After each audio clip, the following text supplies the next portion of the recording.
Well, hello, everybody, and welcome to today's session. I get the honor of being the first presenter in this panel. My name is Janine Austin, and we'll introduce ourselves in turn as we go through today. But this session is going to be about collaborating with patient partners to shape an evaluation of pharmacogenomic testing for depression. So, just to orient you a little bit, give you a little bit of background about the project. Clinically, we know that finding an antidepressant medication that works for a person without side effects is often a very unpleasant process of trial and error. So the idea behind pharmacogenomic testing is that we want to be able to determine whether a medication is likely to be effective for someone without causing any adverse reactions by doing a genetic test, essentially. Okay, but the problem is there's many questions that need to be answered before we can implement this kind of testing in any widespread way. So that's really what our project is about. Our project is about answering the question of what is the effectiveness and cost effectiveness of implementing pharmacogenomic testing in BC as a routine component of clinical practice in the care of people who live with major depression. So there were four main components to our project. We're going to talk briefly about a couple of them today. The first one was really doing some interviews with people who have lived experience of depression and with policymakers and healthcare providers who would interface with these kinds of tests. I'm going to tell you ever so briefly about that in a second. The second piece was a review of the literature, finding out what other people had already studied and published and known about this topic. The third component was really analysing a bunch of data from the provincial healthcare records to find out, to use the information there for our model. And then the final component is really this simulation model, which you're going to hear about at the end, which is really putting all of that stuff together. And to help us see how pharmacogenomic testing will impact patients in the healthcare system. So the first part I mentioned, the interviews component of what we did, was really about exploring the perceptions of how useful pharmacogenomic testing for depression might be in people who live with depression and with professional experts. And so what we did here was we interviewed people basically. Semi-structured, all that means is there were some questions that were kind of scripted, but we could also go off script too when people said things that were interesting. We recorded those interviews, we transcribed them, coded them, and then we analyzed them using a qualitative methodology called interpretive description. And in the end, we interviewed 15 healthcare providers and 17 patients. And we had a real diversity in terms of what we heard from the interviews that we did with people. I think one of the most important things I want you to know about this is that throughout the process, we had some absolutely outstanding patient partners helping us to develop the interview guides that we used to design the study, to figure out how we were going to do consenting, and to analyze the data that we got back. And so with that, I'm going to hand you over to one of our fantastic patient partners, Linda Riches, who's going to tell you about her experience of this component of the project. Linda. Thanks, Janine. Hello, my name is Linda. I am grateful to be one of 3 patient partners, or a person with lived experience, contributing to this research project. One of the strengths of the research team is that they invited us to be partners on all components of the project if we were interested. Due to that inclusion, we became patient researchers. The first component for me, finding out patients' views regarding pharmacogenetic testing, was an opportunity to tap into my lived experience. The team for this activity had to determine what information we sought, what questions would work best for collecting the qualitative data needed. In addition, we edited the number of questions so that the length of the interview wouldn't be a barrier for the patients. It was reaffirming to the 3 patient researchers to see our viewpoints reflected by other patients. The second component I am including was the opportunity to learn about and contribute to the creation of a simulation model. This was new territory for both patient researchers involved in this activity. We had never been involved in the creation of a simulation model, so it was a steep but welcome learning curve. We wanted to be a part of the whole process. We wanted to learn and contribute our knowledge and experience.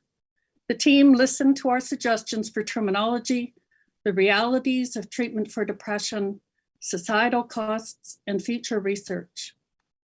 Had the leads for this project not been so open and encouraging to us, the model may have looked a lot different. The 3 patient researchers would like to see further research in this area, as the results could be life-changing for many people who are suffering. Thank you. And now I'll turn it over to Shahzad Ambarian. Thanks, Linda. My name is Shahzad, and I'm the modeler for this project. As you heard from Jenny, one of the main components of this project is to develop a simulation model that can evaluate the effectiveness and cost effectiveness of pharmacogenomic testing as part of routine care for patients with major depressive disorder in our province, British Columbia. Our goal was to design a microsimulation Markov model which follows the patient individually through the lifetime of the patient. The first step to develop a simulation was to understand what's the current standard of care and what's the clinical pathway under this current standard of care.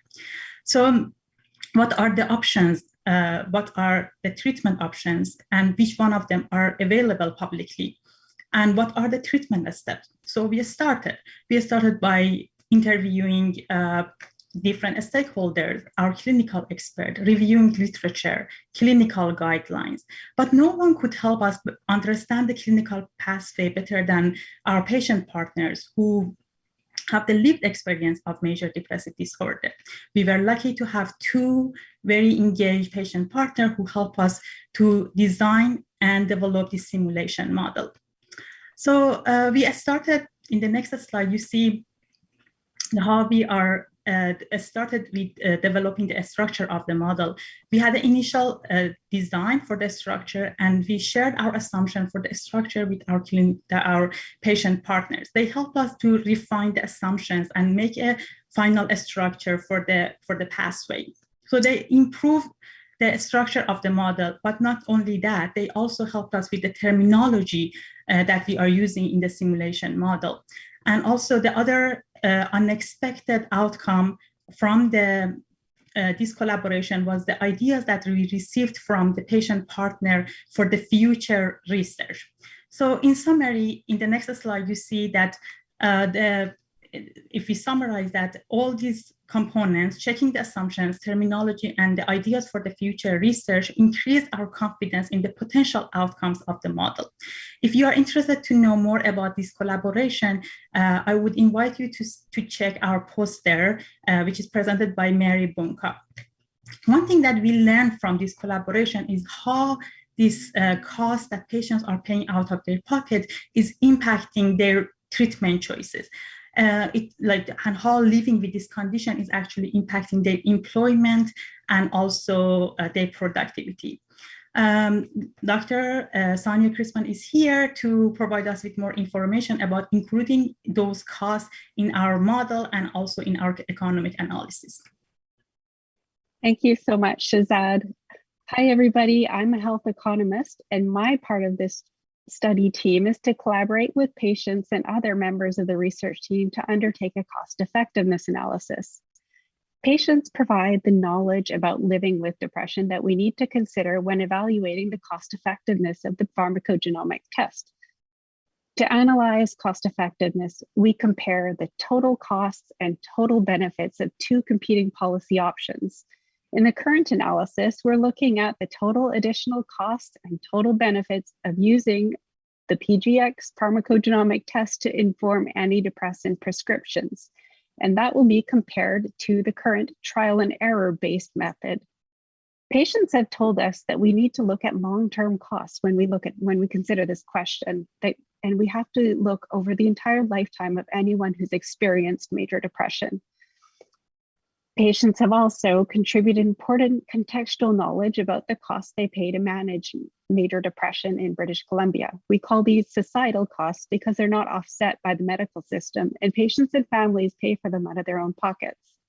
We learned in this study that these costs can cause extreme financial hardship for people who manage major depression.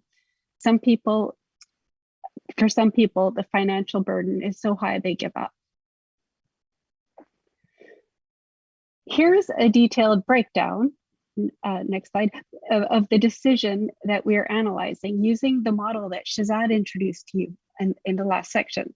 We track what happens to a patient when they seek medical care for depression. As patients proceed through these steps in the model, there will be costs paid by the healthcare system and opportunity costs of doing things differently. For example, if we provide the test after a patient has a reaction to their first antidepressant prescription, the chances of a complete remission will change if the patient receives an effective prescription as a result of the test, and the cost will change. Next slide, you can see that the model, so the model that we're working on has over 1,000 parameters, and there are several hundred different types of costs. Here's a really simplified breakdown of the costs we considered for the pharmacogenomic testing. First line treatment of depression and annual costs after care. And you can see the majority of the costs for depression are those that are paid by patients and families that are indicated in the orange bars. If you'd like to hear more in greater detail about how we estimate these costs, I'd like to invite you to my presentation tomorrow in the afternoon session of patient engagement, patient-oriented research and policy. And for now, I'll hand it over to Louisa Edwards, who's the research project manager for this team. Okay, so today we set out to share some of our experiences of collaborating with patient partners on this large multi-component project, as well as some of the key learnings. And I'm going to focus on those key learnings to wrap up today. So by and large, this has been a very positive experience for patient partners and the wider research team, not that we see a distinction between the two. Patient partners have been involved in the project right from the outset. They were recruited and participated in our first project meeting, and this is important for building cohesion. We started the project together and we've worked together throughout.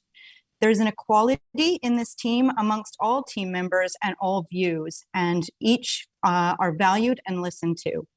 And this has been a validating experience for everybody involved in the project. From the patient partner side of things, this has been validating in the sense of being asked, as well as having those views listened to and a chance to impact the outcome of the project.